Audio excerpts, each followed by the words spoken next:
Dirjen, oke sudah diungkap. Pertanyaannya apakah hanya dirjennya aja nih? Apa dirjen bekerja atas inisiatifnya sendiri, bukan atas kemauan atasannya?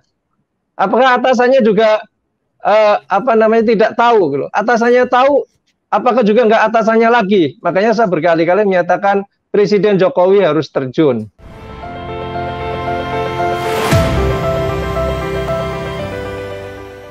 Kelangkaan minyak goreng yang telah berujung pada peningkatan harga ini telah berlangsung selama berbulan-bulan, Pak, dari November 2021. Perkembangan terbaru, ada 4 orang tersangka pelaku kelangkaan dan kemahalan minyak goreng ini, yang di mana salah satunya adalah salah satu pejabat publik, lebih tepatnya Dirjen Perdagangan Luar Negeri Kementerian Perdagangan Republik Indonesia. Menurut Bapak, gimana nih Pak tanggapannya terkait dengan isu ini yang sudah berlangsung selama berbulan-bulan, akan tetapi tersangkanya baru ditetapkan akhir-akhir ini? Iya, itu yang justru menjadi tanda tanya kita selama ini dan selalu kita kritisi, karena urusan minyak goreng ini ya urusan barang yang kelihatan, urusan yang nyata. Pemerintah atau kita semua ketika bicara minyak goreng bukan bicara dengan makhluk halus, tapi bicara dengan makhluk kasar, kelihatan semua.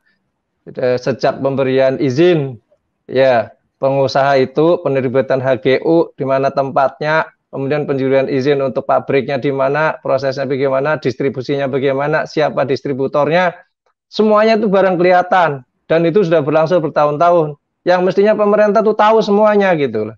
Sehingga ketika terjadi krisis sejak November berarti sudah 7 bulan sampai sekarang, ya itu buat tanda tanya kita semua. Karena krisis ini saya berkali-kali nyatakan seharusnya tidak layak terjadi. Karena di Indonesia sebagaimana kita ketahui adalah produsen 58% CPU dunia, ya, dan itu sangat terbesar, ya, itu yang terbesar di dunia gitu loh.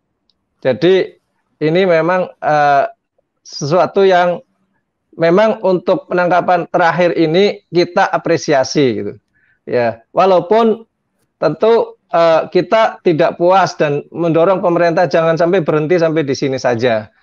Ya, ini harusnya dijadikan oleh pemerintah menjadi pintu masuk untuk membongkar pemain-pemain intinya, penyebab utama krisis minyak goreng ini. Karena kalau kita perhatikan, pertama dari Dirjen Daklu Kementerian Perdagangan, itu memang ini sangat-sangat disayangkan.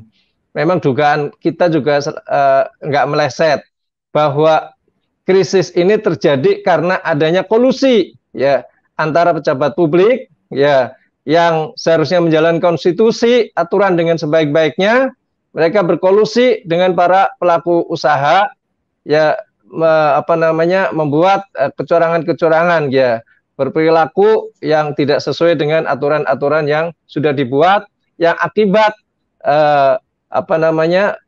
perilaku-perilakunya itu merugikan rakyat banyak gitu. Itu dari sisi pejabat publik. Dirjen, oke sudah diungkap. Pertanyaannya apakah hanya dirjennya aja nih? Apa dirjen bekerja atas inisiatifnya sendiri, bukan atas kemauan atasannya? Apakah atasannya juga tidak tahu gitu? Atasannya tahu, apakah juga nggak atasannya lagi? Makanya saya berkali-kali menyatakan Presiden Jokowi harus terjun karena beliau adalah kepala pemerintahan gitu loh. Kita bukan tidak puas dengan ditangkapnya dirjen, kita senang, kita apresiasi, ya. Tapi hendaknya semua yang terlibat dalam hal ini harus diproses, harus dibongkar. Itu dari sisi pejabat publiknya.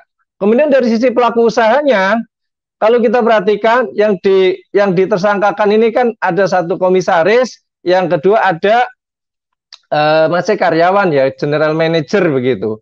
Mereka kan bukan pemilik perusahaan, mereka adalah para pelaksana. Apakah mereka berbuat seperti yang dilakukan selama ini, kecurangan-kecurangan itu atas inisiatifnya sendiri atau atas sesungguhnya kemauan dari pemilik usaha, memegang saham gitu loh, pemilik perusahaan.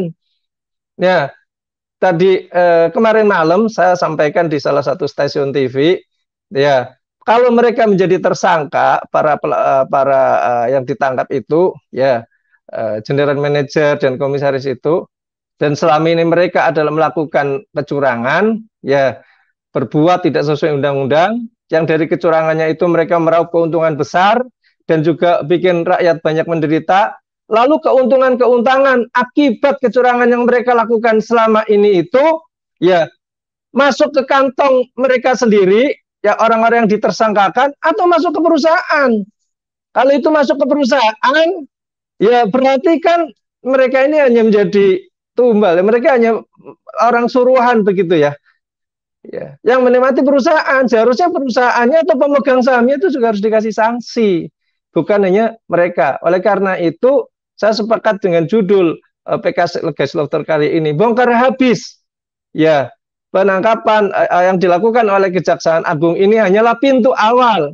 Ini hanyalah lapis pertama, masih ada lapis-lapis berikutnya.